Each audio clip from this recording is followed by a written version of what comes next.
to the Saints, 5-12. They finished fourth in the NFC South.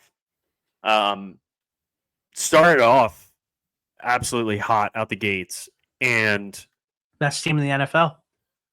Through the first 5 weeks, for the first 4 weeks, they were like one of the best offenses, even though they were 2-2 of all time. Yeah, it was crazy. Of all time. It was crazy. But then things started to fall off. They had just a laundry list of injuries. Derek Carr got helicopter tackled, I believe, at one point in the season. Chris Olave had his 30th concussion. Unfortunately. This is just a team that this was basically the season from hell for if you're the Saints. Like, your whole team got hurt and you were pretty much just putting out like a practice squad week in and week out. I mean, I can go through literally everybody on this team got hurt. Everyone. It was honestly insane. They sit there at 9. I think they have. I think you're a little higher on the Saints team than this. I think that there's a legitimate argument to be made that, like, they aren't as far away, like, as people lead off to be. I don't think that they're in the best spot of all time, but I don't think that they're like the worst team in the NFL, how some people act like they are. I mean, they still have Alvin Kamara. I think Alvin Kamara is still pretty good. Yeah. If Shaheed and Chris Olave are both healthy, yeah, they showed last season that they could be pretty damn good. I don't think Derek Carr is the best quarterback ever, but I think that he is like right below being at like that middle tier of quarterback. And there could be some times where he could reach that like middle tier of quarterbacks sometimes. Yeah. And honestly, you got to love the way that guy literally plays every single week. Like it's the last drive of the Super Bowl. He's playing like he's actually in World War II every single week. So shout out Derek Carr for at least giving a shit, because there's a lot of guys who don't. True. And so I think that it could rub people. I think the Saints rub people the wrong way, but you have a bunch of guys in the building that like actually like want to win. And I think the biggest downfall of the Saints is that they've never had a true rebuild period after the Sean Payton and Drew Brees era. Yeah. And there is still some DNA of this Drew Brees and Sean Payton era guys like in the locker room, like still to this day in 2025, which is crazy to think about. And I think for them to do any real damage in the NFL, they're going to have to truly bottom out at a point and get rid of some of these older, expensive guys and reset their team. But as of right now, all indications show that they're not going to do that. They go get Eric Reed. You have guys in the building already who are older vets. You still have Derek Carr. At this point in the weak division that they're in, you are to hope as the Saints front office and organization that this team is good enough to win the division in the division that they are in. And I think that is a fair assessment of this team. I think that it has the potential to win the division if fully healthy for the entire year, but that's a big if. Yeah, I mean, clearly they still have some talent on this team, although it's probably a lot of it's probably on the back half of their careers. But I do like them bringing in Justin Reed at safety. I thought that was a good move to add him to the defense. But realistically, what it comes down to for the Saints is just, can they stay healthy? Because I do agree with you. I think Rashid Shaheed and Chris Olave are good. I think Alvin Kamara, he still has juice left in the tank. Like, I think they have good players on offense. It's just a matter of, like, can Derek Carr finally get on page with some of these guys and stay healthy and have a coherent season altogether? And not kill Chris Olave. Yeah, and not kill Chris Olave would be great too. Aside from Justin Reed, they did sign Juwan Johnson to a 3-year, $30 million deal, and they did sign Chase Young to a 3-year, $51 million deal. Don't hate it. I think people overblew the Chase Young signing. Like, I think that's a totally fair number for him. I think Chase Young has some really good reps at times, and I think that that's what he deserved to get paid. And I don't think Chase Young was in the business of wanting to be on a fourth team. Like, I think that he just wanted to be on the Saints, which is fine.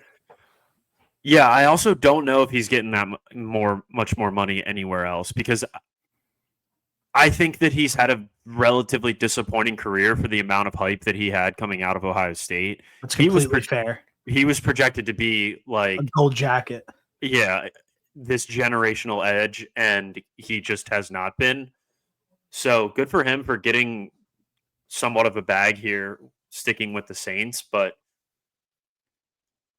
the Saints are now on the clock at what, 9? Yep. What do you think? What do you think the move is here for the Saints with the 9th overall pick? I have my mock draft up right here. I have the Saints. I think there's two directions that you can just go if you're the Saints. And both of those directions involve the trenches. Yeah, Either I you agree with you. go tackle or you go D line. And I have them taking Derek Harmon from Oregon at 9.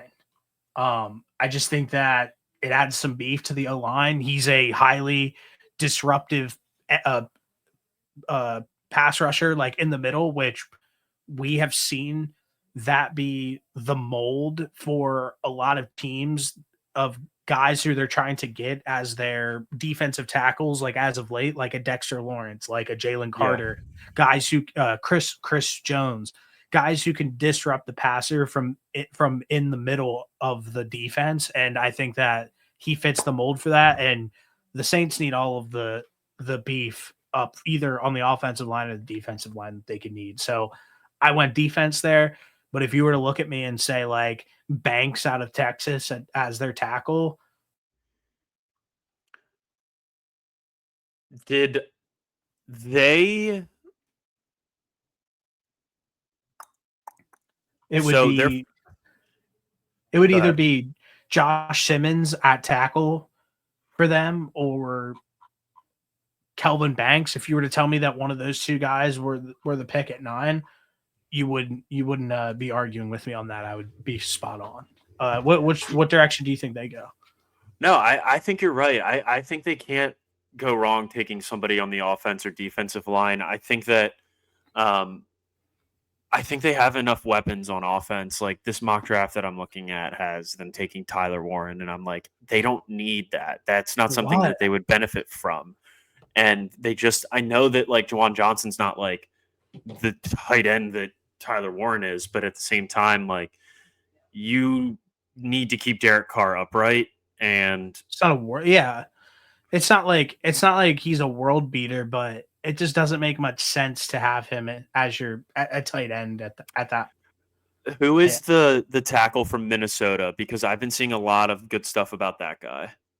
The tackle from Minnesota. Um, as of right now, Mem something. I would probably not have him in the first round. Uh, out of Minnesota, you said Yeah, it's Era. Armand Membu. Okay, I'm seeing somebody I'm just else. going through. I'm sorry. I'm sorry. Not Minnesota. I meant Missouri. Got it.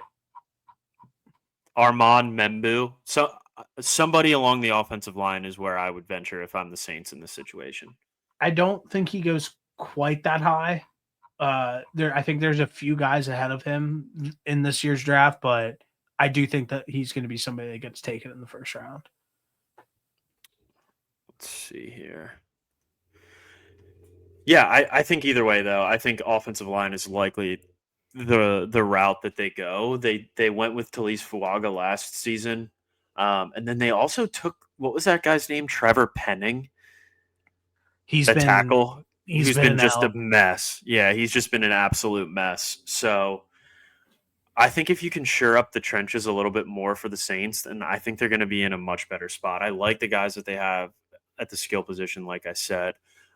Admittedly, I have to do more research on the defensive side of the football for them, but I like what they have on offense as long as everybody's stays pretty healthy. I think that like their defense is always decent every single year, but like Yeah. I get it. Like if you don't like Derek Carr, you can be low on this team, but I mean, we're talking about this team like having 7 to 9 wins with a first round playoff exit. Like we don't think that this 100%. team is going to be like doing like any like real like damage. No. There's no way that this team is going to be a 10-win, 11, 12-win football team, but hey, weirder things have happened, right? You're not wrong. They were the best team in of all time for the first 4 weeks of the season last year. So anything is possible. Yeah. I think it'll end up being somewhere in the middle ground for that offense with those weapons. I don't think we're going to see they had like 500 yards the first like 2 games of the year, 450, which is just awesome. Stupid. It was crazy. So yeah, I don't think it'll be that, but I don't think it'll be nearly as bad as what we saw the rest of the season. So there is some hope for Saints fans. White clouds blowing out when we max 4-5, not the size, but it